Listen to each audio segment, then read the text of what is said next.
Donc j'espère que vous allez bien aujourd'hui. Du coup, je vais vous parler de mon ascension entre guillemets sur Instagram, comment j'ai fait pour obtenir autant d'abonnés en si peu de temps et qu'est-ce qui a changé dans ma vie, qu'est-ce que je fais actuellement, est-ce que je travaille encore, est-ce que du coup ça a changé mon quotidien.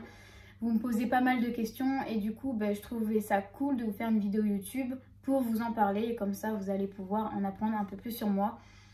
Alors j'ai commencé à poster des photos de moi sur Instagram donc en décembre 2019. Donc des photos de moi, des photos de ce que j'aime. J'étais en public du coup, donc il n'y avait pas besoin de me demander à me suivre. C'était en public, donc les gens s'abonnaient comme ça. Et les gens, à fur et à mesure, ont commencé à s'abonner à mon compte ou à liker mon contenu.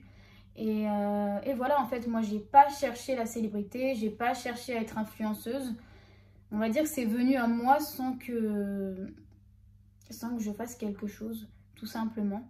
Et à côté de ça, du coup, j'avais une chaîne TikTok. Donc, je faisais des TikTok, c'est-à-dire je faisais des TikTok de danse, comique. Enfin, c'était vraiment global. J'avais pas spécialement une catégorie. Je faisais des TikTok que j'aimais.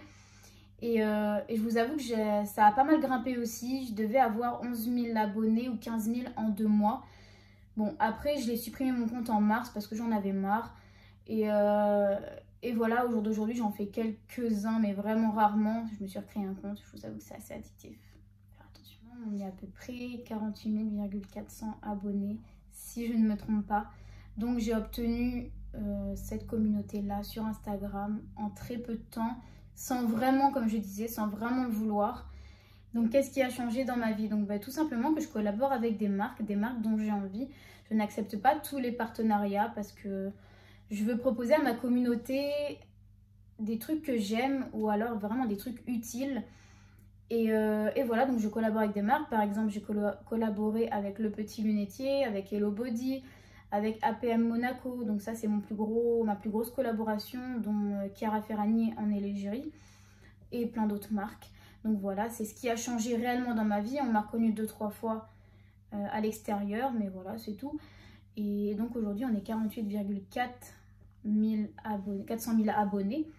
Et voilà, donc ça grandit à fur et à mesure. Et c'est pareil, il ne faut pas hésiter si un jour vous me voyez dans la rue, par exemple, à vouloir prendre une photo ou même me parler. Enfin, je ne mords pas, je suis quelqu'un de très simple. Et voilà, je prends pas du tout la grosse tête. Justement, quand on m'en parle, j'ai plutôt honte qu'autre chose. Enfin, pour moi, je me dis que j'ai pas de talent, donc je vois pas, je comprends pas en fait pourquoi on s'est abonné à moi aussi rapidement. J'aimerais bien vous l'expliquer comment faire, mais je n'ai pas je ne sais pas, tout simplement. Troisième question, du coup, est-ce que j'ai arrêté de travailler? Non, du coup, je suis pas influenceuse à plein temps. Je travaille en crèche, donc auxiliaire de crèche. Et voilà, donc j'ai pas arrêté mon boulot. Je ne compte pas arrêter mon boulot non plus. J'aime ce que je fais. Et voilà, tout simplement. Enfin, je ne suis pas influenceuse à plein temps. Donc pour moi, c'est assez compliqué de concilier ma vie de boulot et ma vie Instagram. Parce que je bosse 35 heures semaine. Donc c'est-à-dire que quand je rentre du boulot, soit il est 17 h ou 18 h, c'est pas facile pour moi de vous proposer du contenu. Malgré que j'en ai envie. Souvent, la luminosité, elle est basse, donc pour vous prendre des photos, c'est pas ouf.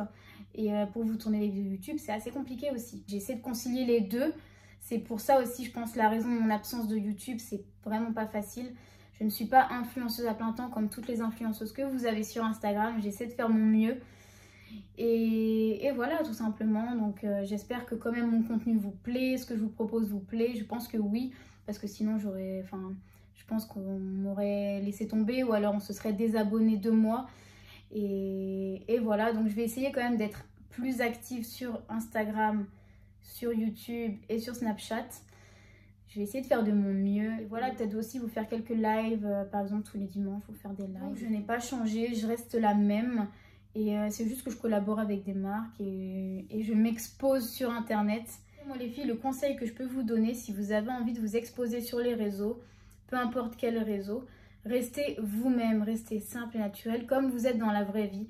N'essayez pas de mentir à votre communauté, que ce soit sur votre physique ou alors votre façon de vivre. Ça sert strictement à rien, vraiment. Et voilà, soyez juste vous et aimez-vous. Et je sais que c'est pas facile. Moi, j'ai très peu confiance en moi et je me trouve pas spécialement jolie. Et pourtant, On pourrait croire le contraire à travers mes photos et tout, mais pas du tout. Mais après, pourquoi les gens s'abonnent à moi? Je pense que c'est aussi le fait que je sois simple, naturelle, je me prends pas la tête, clairement.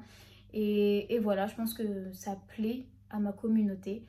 Et voilà, donc prenez soin de vous, aimez-vous et je vous fais des gros bisous. Mouah.